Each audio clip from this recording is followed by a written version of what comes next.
साथीहरू आज चाहिँ म बुद्ध चित्तको बिरुवा रोप्दैछु है। बुद्ध चित्त यसलाई चाहिँ फलाएर पछि मालामाल बनाउनु पर्ने छ। कस्तो फल्छ आज रोपेको कति वर्षपछि फल्ने हो है त गाइसहरू। ल यतातिरै ढाँड खनाइ हुँदैछ यहाँ। ल साथीहरू यस्तै छ है बुद्ध चित्तको बिरुवा चाहिँ सानो सानै छ।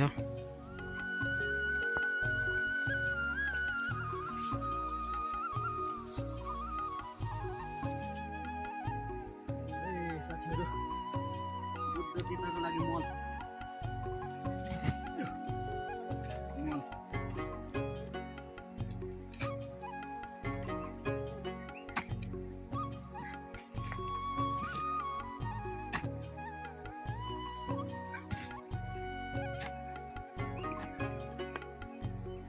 मल कति हाल्नुपर्छ यसमा? पिटका गयो त्यो पानी जम्न हुँदैन। त्यो ढिस्काले अलिक साह्रो पुर्नु पनि हुँदैन, फेरि मर्छ।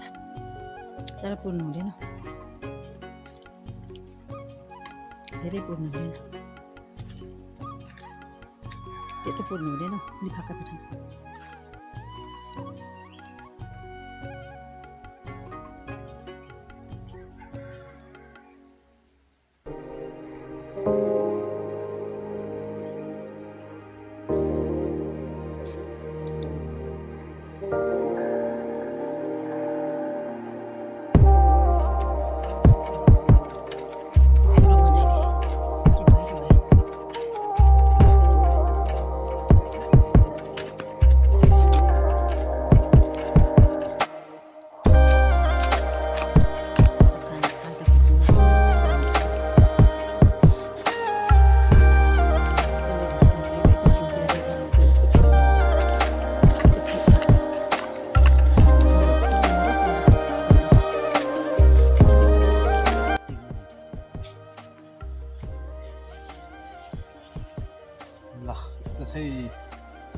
बुद्ध चित्र पनि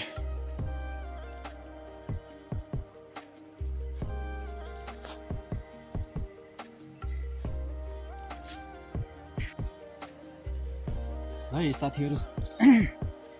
यो सुन्तलाको बगैँचा यस्तो सुन्तला भएको बिचमा चाहिँ यो बुद्ध चित्त रोप्दाखेरि चाहिँ कतिको फल्ला हो। खासै फल्ला जस्तो त लागेन मलाई। कमेन्ट गर्नु साथीहरू कस्तो ठाउँमा रोप्नुपर्ने हो।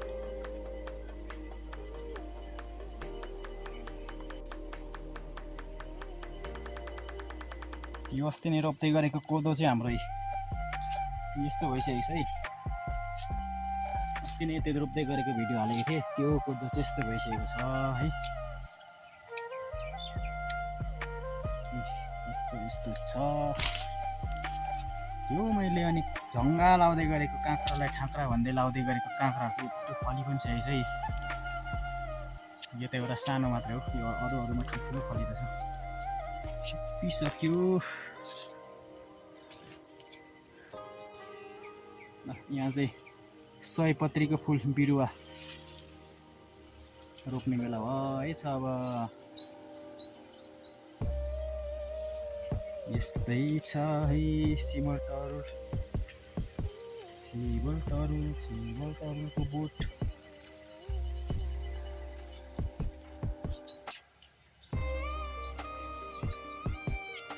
हामी चाहिँ यता छौँ। यता के गर्दैछौँ भन्दाखेरि कोदो रोप्दैछौँ है। कोदो हामीले रोपेको छौँ है साथीहरू। कोदोको मेलो बारीमा पस्यो काँक्रै मात्रै झुन्डेको। के गर्नु हो साथी, काँक्रा अब काँक्राको अचार बनाऊँ कि काँचै खाऊँ भने जस्तो।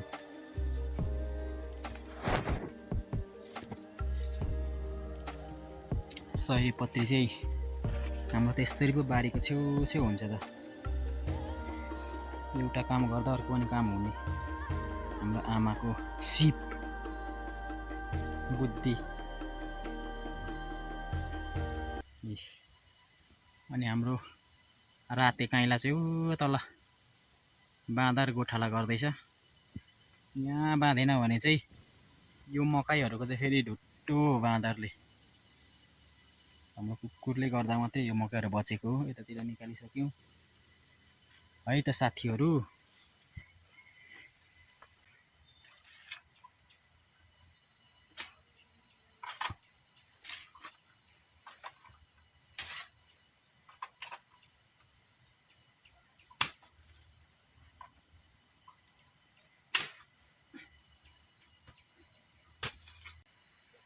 है साथीहरू, श्रम गरौँ, पसिना बगाऊ र निरोगी बनाऊ है। यसरी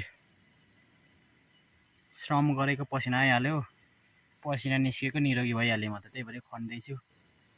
तपाईँहरू जस्तो सुतिराख्यो भने त मोटोपन लागेर बिरामी पो भइन्छ त है।